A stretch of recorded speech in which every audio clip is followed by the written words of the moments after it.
Kung nagbabala kayong bumili ng Tecno Slim, kailangan mo mapanood tong video to dahil may mga features akong ibabahagi na wala sa ibang phone. Ito ang review natin sa Tecno Slim na may MediaTek Helio G200, naka 1.5K AMOLED display with 144Hz na refresh rate. Sobrang nipis lang din ng phone na to pero hindi na compromise yung battery niya. Meron tayong 5160 mAh capacity ng battery at yung presyo nasa around 7,000 to 8,000 lang kapag nag-save. At marami pang mga features to na tiyak na matutuwa kayo. At lahat yan ipapakita ko lahat sa video to. Mag-test din tayo ng mga games at magbibigay na rin ako ng mga tips and tricks at mga hidden features ng Tecno Slim. Yung Tecno Slim hindi to yung pinakamanipis o pinaka-slim na phone pero sa curve category ito yung pinakamatipis talaga. Kaya tinawag tong slimmest 3D curve AI phone. At pamuraan talaga yung mga naka-AMOLED display ngayon. Unlike dati yung 10,000 pesos natin nasa IPS display lang pero ngayon naka 144Hz na refresh rate pa tayo. Ang SRP ng Tecno Slim nasa 9,499 pero nung nag-sale to noong October 8 to October 10 sa TikTok nasa 7,999 lang. At may collaboration pa sila ng TM tsaka Honor of Kings na SIM, may data pa yan. Pero feeling ko naman sa mga darating na sale mag-sale pa to at i-check nyo lang yung mga links sa description box tsaka comment section, lahat ng details nandyan na rin. Well anyway, complete package din yung makukuha natin dito sa box. Meron tayong Type-C cable, SIM ejector pin, mga documentation, free tempered glass, tapos meron pa tayong mga pamunas dito para sa tempered glass at free case na magkaiba yung kulay. Actually depende sa color na nakuha mo. So dito kasi meron tayong black tsaka white at meron tayong 45 watts na charger dito. So speaking of charging, meron akong tip sa inyo. Meron tayong pagpipilian kapag mag-charge tayo na low temp, smart tsaka hyper. Sa low temp, syempre mabagal yung current na dadaloy sa phone mo para hindi siya maginit. Sa smart naman, kapag nararamdaman niyang uminit yung phone mo, ma-activate yung low temp. Pero kapag hindi naman, nasa hyper boost charging state tayo. Parang ito yung pinaka sweet spot kapag nag-charge tayo ng Tecno Slim. At syempre yung pinaka last yung hyper boost na max niya is 45 watts. Mas mabilis siya pero mabilis din maginit. So may mga features tayo na ganito na nasa screen na o makita rin natin yan sa dynamic port dun sa taas. So sa design may curve display tayo dito pero hindi siya masyadong curve, as in sakto lang. Madali lang din naman lagyan ng tempered glass to at sinubukan ko yan dun sa color black. May instruction at sticker guide naman dun sa loob ng box. Then legit na manipis talaga. Iniisip ko nga sobrang nipis to, baka mas mainit o pangit yung thermal na nilagay dito. Pero mamaya alamin natin yan sa gaming test. Sa back panel naman napakaganda at napakalinis tignan. Meron tayong moody light na parang may mata yung phone natin. So yung ilaw niya depende sa mood ng phone nyo. Kung nag-charge o may tumatawag o kahit na notifications, may iba't ibang mood yan. Kaya tinawag siyang moody light. Napakaangas talaga ng back panel to. Well of course, plastic frame at plastic back yung materials na ginamit dito. Dalawang color ang pagpipilian natin. Meron tayong cool black tsaka slim white. Para sa akin mas napopormahan ako sa white dahil mas mukha siyang iPhone Air. At yan talaga yung concept ng phone na to. Parang iPhone Air talaga. Pero mas pinaangas yung back panel nito dahil dun sa nilagay nilang ilaw. Sa display naka 1.5K resolution na AMOLED display with 144Hz na refresh rate at naka Gorilla Glass 7i yung protection. Ang tips ko naman sa display kapag naglalaro kayo ng games at napansin nyo hindi matas yung refresh rate niya, kahit na nakaset to the max yung refresh rate na nilalaro mong games, ganito lang yung gagawin nyo. So go to settings, display and brightness, then click mo yung screen refresh rate, set mo sa 144 at makikita mo dito sa baba yung customize apps refresh rate. Hanapin mo lang yung apps tsaka games na gusto mong itaas yung refresh rate. Then tataas na yung refresh rate ng games mo o kaya dun sa applications mo. At mataas din yung nits brightness ito, nasa 4,500 nits. Pero kung medyo nasasaktan yung mata natin pag gabi kahit na mababa yung brightness at sumasakit pa rin dahil yan sa bluish tone. Para hindi sumakit, i-activate lang natin yung eye care. Actually, any Android phone o iOS meron features na ganito. Itong eye care na to, pwede mo siyang iset sa warm tone para hindi masakit sa mata. At kung hindi ka naman makatulog kaka-cellphone, meron tayong sleep aid mode para ma-adjust ng kusa yung color temperature ng phone mo. Bakit importante ito? Dahil ang blue light, pini-prevent niya mag-produce yung katawan natin ng melatonin hormones. Ang melatonin na galing sa pineal gland natin, nakakatulong yan para makatulog tayo. For example, kapag umaga, yung blue light ng araw, nag-beneficial yan para sa alertness natin.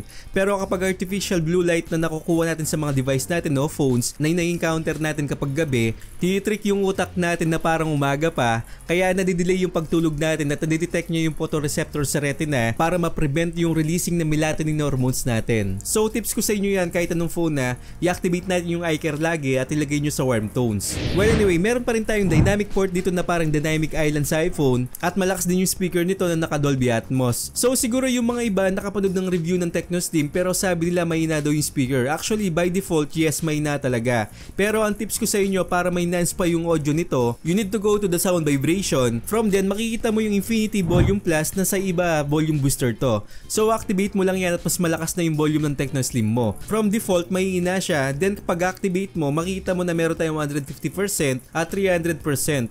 Well, sa percentage na yan, hindi naman accurate, but sa experience ko, malakas naman talaga kapag na-activate mo at malaki naman talaga yung pagbabago. At kapag naman meron kang chismosang katabi o gusto mo ng privacy sa screen mo, you can activate yung peep-proof na features. Actually, you can type in naman sa settings yung mga tips na binabanggit ko sa inyo para mas madali nyo makita. Mommy, I'm killing the crab! Arte mo, ano ba yan?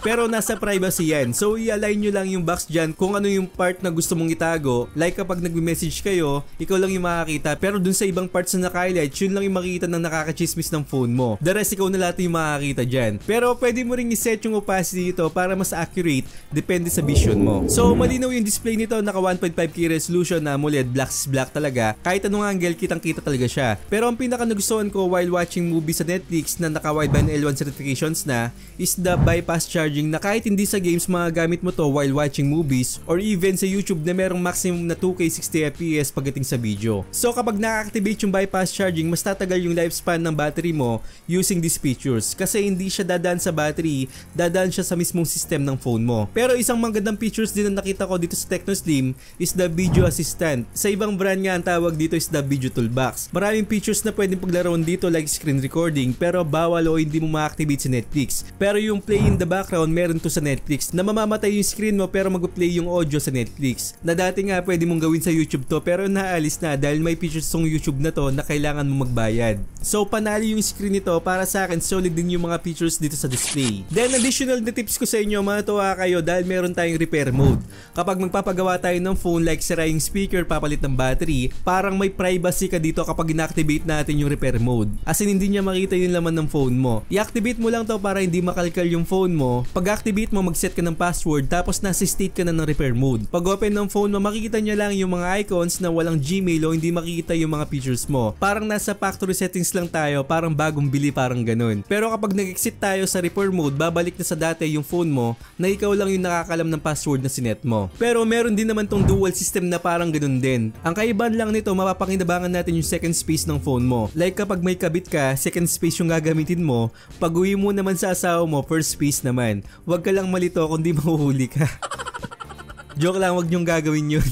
Then dahil dalawa yung phone natin ng TechnoSlim, tinry ko yung free link na makakatawag ka o makakapag-chat ka kahit wala kang load. At ang sabi ng Tecno, up to 500 meters mo itong magagamit, depende sa obstruction ng Bluetooth mo. Pero ako nung tinry ko to, umabot siya up to 100 meters lang. At nang lumiko ako, nawala na yung connection niya. So possible naman siya abot ng 500 meters. Yun nga lang, dapat walang obstruction, walang mga bahay. Dapat nasa clear field talaga tayo kundi mawawalan tayo ng connection dito. Pero legit naman na gumagana yung free link nito sa TechnoSlim at naalala ko na mas nauna to sa SparkGo 2. So magagamit natin yung free link kapag walang masyadong obstruction. Well anyway, sa performance naman tayo, meron tayong MediaTek Helio G200. Konti lang naman yung lamang ng G99 sa G100 pero nakakuha tayo ng Antutu score dito na nasa 500,000 points. At bago kasi yung Antutu version na to, nasa version 11 tayo at sa lumang version yung totoong score nito is nasa 450,000 points lang. Pero sapat na yan para sa G200. Magkakaalaman lang yan sa optimization ng isang phone. Sumubok ako ng mga games dito like tong Mobile Legends. Sa mga gatong hindi man yung graphics, kayang-kayang maglaro dito sa TechnoSlim. Makakatapos ka at maganda naman yung frame rate na pinapakita niya, 60 to 90 FPS. Well, may mga frame drops pero hindi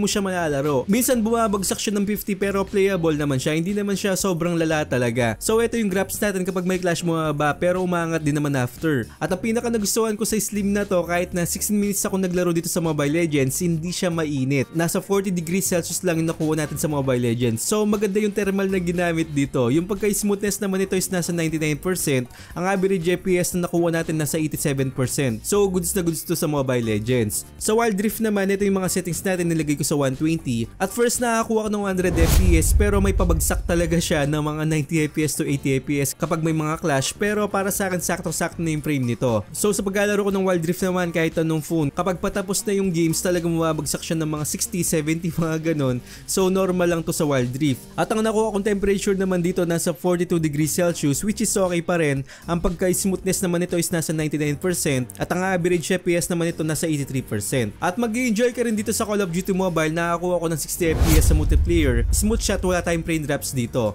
Sa VR modes naman 40 FPS lang yung makukuha natin doon which is good pa rin. Kapag nasa MediaTek Helio G100 tayo o G200 na chipset, makakakuha talaga tayo ng ganyang settings. So ito yung settings ng Call of Duty Mobile. Sa Honor of Kings naman, masarap maglaro dito, 90 FPS din. Same game sa Mobile Legends, bumaba din siya ng konti kapag may clash, which is given naman. So maganda rin yung frame na nakuha ko dito. Malamig din yung temperature dito dahil nakakuha lang tayo ng 39 degrees Celsius. Sa mga hindi man yung graphics, kayang-kaya naman maglaro dito. So sa mga hindi man naman na graphics, kayang-kaya maglaro dito. Unlike dati yung phone na under 8,000 noon, hindi mo na malalaro sa mga ganitong games. Pero ngayon nalaro na natin ng maayos. Moving on dito sa camera, maganda rin yung camera nito para sa presyo niya. Tamang-tama lang talaga yung color nito. Hindi siya oversaturated pero may cross-pressing tayo dito. Kumbaga parang nadadagdagan yung kulay niya at maganda na siyang tignan kapag nakita mo. Pero sa kabuuan ng mga litrato na kuha ko dito, kung titignan mo siyang mabuti, kulang siya sharpness. Pero sa kulay tamang-tama na po siya. Sa video side naman, yung maximum nito nasa 2K at 30 FPS.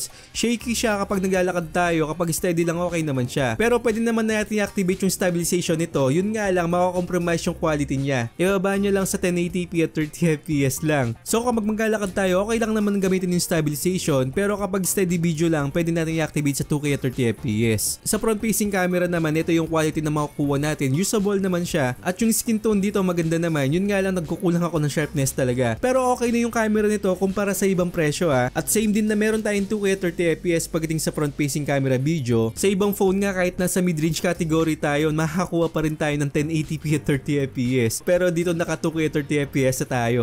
So kumusta naman kaya yung Xiaomi 1080p at 30 FPS pa rin yung ginagamit sa mga ibang phone nila. So Xiaomi, na?